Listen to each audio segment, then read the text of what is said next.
Hey guys, free pick time. All right, back with another free play. So a little bit later than normal today, but I still want to get a free play out to you guys. Yesterday we cashed a winner, Tennessee minus 32. Looked like it might be a challenge when they started 1 for 9 and shooting to start the game. Quickly turned that around and we got a pretty easy no sweat win there. Today, guys, I've already given out a 2-unit play for Thursday Night Football. Okay, we're a couple days early on that one, but there is a massive amount of value on this, guys. Want to take advantage. Okay, if you've been following for any amount of time, you know we've been doing in our 2-unit plays. We are now 28-3 over our last 31. I'll say that again, 28-3 over our last 31. Of all the 2-unit plays so far, this one has to be up there in terms of the amount of value. Above and beyond that, guys, we got a lot going on today. We got 3 full unit plays in hockey. I got 3 bets in one game on college football, and they're higher. 2 of them are full unit plays. Going to load up on this game a little bit as we have a nice little edge. And just a lot of other plays, top to bottom, guys. BenderWins.com if you're interested in joining Masterclass for the full card and all its education. It's $99 a month, and it gets you my full card every single day, and it does not matter what day you join. I get asked that all the time. You get a full month from the day you join. Doesn't matter what day it is, okay? You get the educational videos and the guide to professional sports betting to make sure you're doing things the right way, guys. There is so much nonsense and misinformation out there that even just changing the smallest little things, even if you never follow any one of my bets, although I would recommend doing so, even if you never were to follow one of them, just changing a few things could convert you over from a small loser over to a small winner. Okay, just a minor tweak in the way that you're betting. Okay, and that is in the Bender Wins Guide to Professional Sports Betting. It'll take you 25 minutes to read it, 30 minutes to watch the video, and you're a better sports bettor. All right. So before I jump into today's play, last little thing to go through. If you guys saw my video yesterday, I got limited at yet another casino. So congratulations, Ryan. Getting tired of collecting the badges of honor, but it is a badge of honor. Look, it's a nod of respect that, you know, you're better than we are, and that's why it happens. But the funny thing about this is I called it. I said this was going to happen when I went in there over a month ago. I placed some wagers. I walked right out, and then I went back to cash them, and the sportsbook held $10,000 of my money and said, oh, well, you know, the ticket got canceled and we have to investigate, right? Which I said, look, it's the same thing that happened when the other casino owned by the same group tried not to pay me, and it took an hour and I finally got my money. Same kind of difference. They're just making my life difficult, okay? Do I like it? No. Do I get it? Sure. They're a business. They want me to fuck off somewhere else, not to do business with them. Okay, so I came back after that day and I did a video and said, look, I know what's going to happen. I'm going to get paid. There's no ifs, ands, or buts about that. I'm going to get paid. They don't have a choice. They have to pay me. But I'm also going to get limited. And I said that. I said, look, I'm going to go back. I'm going to try to place 10 grand. And they're going to tell me 2-3 grand, right? This is after, you know, verbal confirmations from hosts. And I'm, oh, yeah, no, bet 10 grand. And, you know, in other sports, we'll give you higher limits. How quickly that changes, right? So, yeah, exactly what happened. Go watch the video, guys. My last video on here. And you can go watch the video on October 6th where I predicted exactly what would happen. And then, lo and behold, exactly a month later, I get the phone call, come get your money. I go get my money. And they limit me, okay? But at the end of the day, the funny thing is, you know, they're playing like, and Canada's behind the rest of the world so far in land-based sports books in terms of their knowledge level, okay? And I think you could probably even see that in the videos. But these guys are playing like, you know, grade 2 checkers, and I'm playing Kasparov level chess, okay?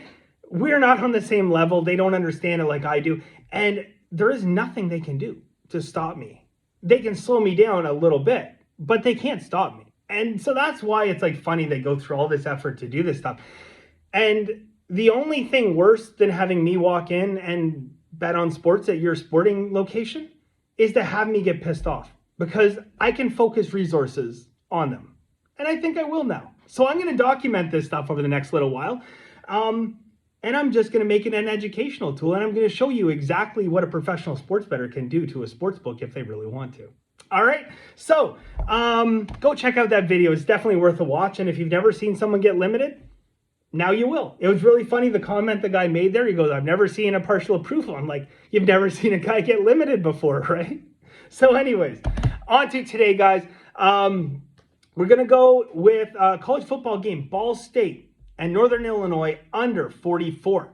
Okay, now we have a 12 to 14 mile an hour wind. It's not exactly a gale force wind, but it is going to help produce more unders than it will overs. Okay, also slightly cooler day, although not outright cold in football terms. It's sitting around 45 to 47 degree range. Now I want you to remember this, guys, and really implant this into your brain.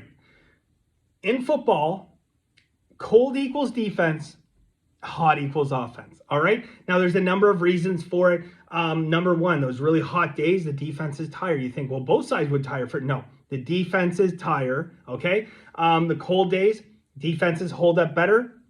They do not tire as quick. On the really cold days, it makes it harder to catch the balls. Receivers' hands get cold, quarterbacks' hands, etc., etc. It does add to offense on hot days and defense on cold days. Now, this is not something you're ever going to look at and be like, oh, it's 100 degrees, so I'm just going to bet the over, right? Or it's, 22 degrees, I better bet the under. No, that's not how it works. I'm just saying, if you're capping the game, make this one of your tools. Make this just one of those things you look at and you say, okay, yeah, you know what? I was liking the over in this game, but it's a pretty cold day.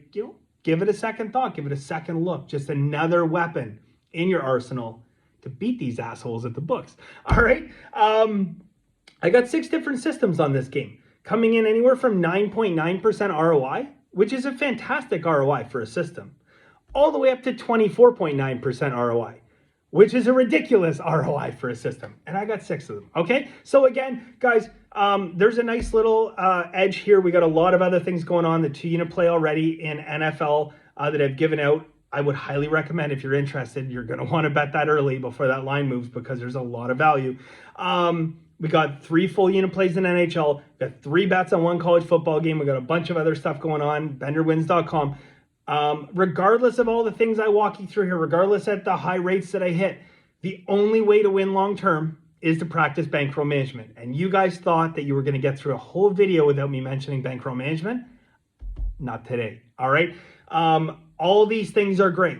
Okay. The wind, the temperature, the systems, the ROIs, all this stuff is great. It means nothing without bankroll management. Okay. And I'm happy that people are finally coming around and understanding that you cannot win long-term if you are not practicing bankroll management. They've been down the road with the parlay guys and the other guys telling you about 10 or 15%, or that one guy who I'll probably do a video on in the future, who literally killed every one of his members' bank accounts this past weekend by telling them that all their money dispersed out to a bunch of games, and the guy lost every game. So every person lost all their money. But this is nonsense. It is nonsense, and this is why professional sports bettors practice bankroll management. Why I have quarter and half and 1 and 2 unit plays, and why I'm not giving out 8 or 9, 10 unit plays. If I gave out 9 and 10 unit plays, I'd have 20 times the followers, I have no doubt. I probably wouldn't have the moniker as the most boring man in sports betting. But I also wouldn't be rocking a fucking McLaren, and I wouldn't be living the dream that I'm living, because my bankroll would be gone. And that is the message I'm trying to get across to you guys. You can do things the right way, or you can be broke the rest of your life. There is no middle ground when it comes to sports betting. Okay? It just cannot happen. And this is why I want to drive this message home again and again and again until people finally listen. More and more people are listening every single day. It's changing their lives. They're doing things the right way. They're not stressing when they have a bad day, and they're putting more money in their pocket. Bankroll management, guys. Best of luck today. We'll see you soon.